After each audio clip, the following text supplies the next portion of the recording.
Sorry na talaga, puro tayo first episode. She's a Mona Lisa. Everyone's lining up to see her. She's a Mona Lisa. Everyone's lining up to see her. There must be something about a feature. Hi everyone! Welcome back to Math with Miss Mina. This is the first episode of Math Teacher Makes. In this video, I'm going to show to you how I create interactive math quizzes. If you're not familiar with Kahoot, according to its website kahoot.com, it is a game-based learning platform that makes it easy to create, share, and play learning games or trivia quizzes in minutes. So, sa ganitong paraan, magkakaroon ng ibang experience yung mga students natin sa pagsagot nila ng quiz instead of a traditional one or even yung sa online. This video will be divided into two parts. So, the creation of the quizzes and the implementation of the quizzes using Zoom, and I will also be adding a sample class.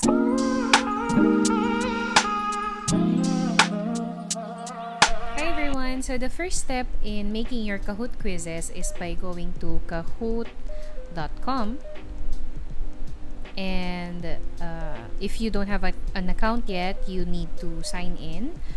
In my case, I just need to log in kasi meron na akong account. Okay, so as you can see, this is the interface of Kahoot once you have already logged in. I want to show you how I create.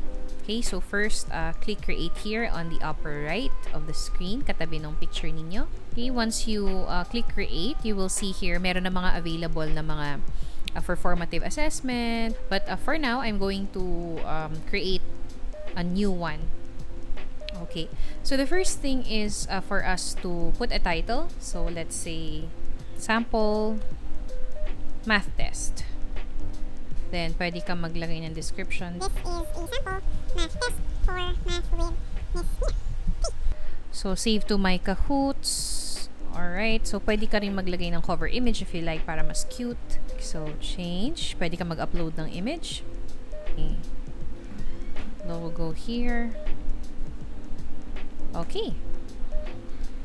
Okay, so as you can see here, we're back to typing our question. So our question is, let's say, which of the following is the sum of 4x and 6x? Yan. So we can set the time limit to 60 seconds, let's say. You can set the points to 2,000 or 1,000. Syempre, ayaw naman natin ng 0. And then single select. Later, I'll give an example kapag gusto natin mag-upload ng image here. But for now, you may type the answers here directly. For example, 10x, etc. Then magkaka-color yung specific shape na yon. But let me show you how I insert a picture. Kasi diba sometimes sa math, kailangan natin ng mga squared, ng mga cube. Kaso I don't think we can type it directly here. Yan. So, lagay natin itong choices. Ito muna. 10x squared. There. So, maglo-load siya. And then, other pictures. Ayan. 24x squared. Then, let's choose another one. Okay. Upload image. Then, piliin nyo lang ng piliin yung image na kailangan ninyo.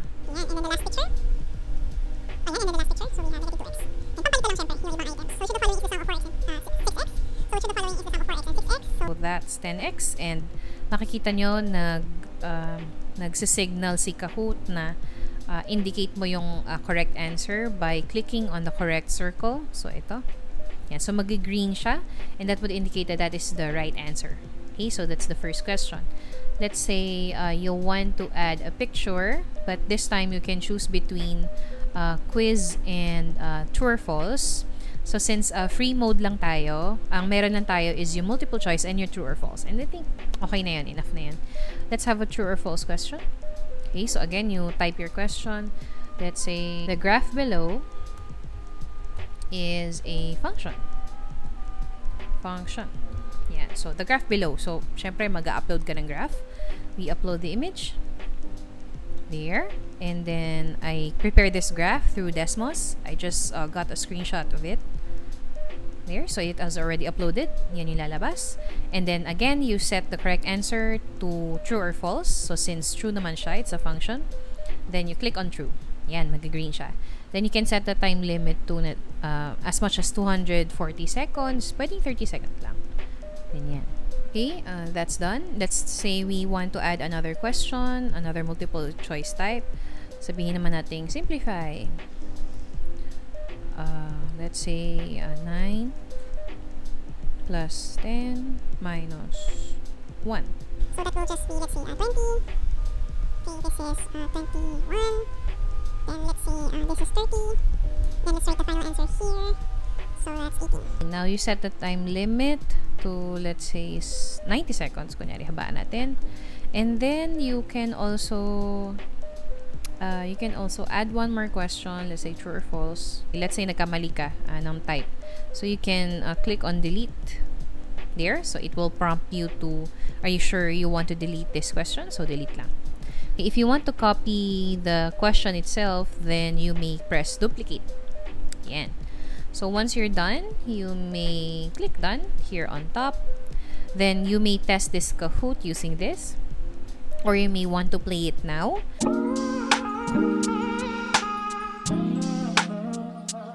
Right, so let's say you didn't find anything wrong with your presentation or with your questions. So go back to your test by logging on again and clicking on your test. So you click on play. Okay, and then you will of course choose teach kasi you will play the live game together with your students. Teach. So mapupunta ka sa panibagong screen. So while that is happening, you can open your Zoom account or any platform na pwede ka mag-share screen. Alright, so you are in Zoom already. So you can join the computer audio and share the screen. Share the Google Chrome Kahoot. So, ito na yung makikita ng students ninyo sa meeting. Ayan. So, let's try logging in our phone. Kunyari, student ka. Okay. So, Classic. Click on Classic. And then, you instruct your students to join Kahoot.it. Okay. So, this will be the screen of your students. I'll be typing in 792, enter, and then you give your nickname. Alright, okay, go. Then sa students mo naman, mag-a-appear sa kanila, you're in, see your nickname on screen. Ito, makikita to ng students mo, okay, sa screen nila. Alright, so next is we pick start. Ito yung lalabas sa kanila. Yan. Okay. So, which of the following is the sum of 4x and 6? Again, wala po yung question dito sa mismong cellphone or sa laptop, kundi doon lang sa kanilang cellphone ay choices lang. Okay. So, let's choose the correct answer. Okay, which is the yellow one. Okay, that's right. Okay, so meron akong 867 points. Then we click on next. Ayan, mag-a-appear din yung same number of points sa scoreboard. The next question sa students ninyo. Okay, let's pick the true. Okay, para lang makita natin. Alright, so plus 950 points. Next, we have, yeah. Okay, simplify. 9 plus 10 minus 1. So we choose the correct one. Yan, sige. Ayan, so next. Yan, so ang lalabas na sa students mo is first place. Ganun lang. She's a Mona Lisa. So, in case na kailangan mong balikan yung results ng quiz mo, you can simply go back to the website kahoot.com and search for reports. And then hanapin mo doon kung ano yung kailangan mong ma-generate na information para makita mo yung naging score ng mga students mo. Okay guys, that's it. I hope you learned something today. I'll also be trying more online platforms like Kahoot para mas ma-enjoy ng students natin ang kanilang learning experience. Please click the thumbs up button if you like this video, and please do click thumbs down if you didn't like this video so that I can improve them. Don't forget to subscribe. Bye! She lives a double life, puts on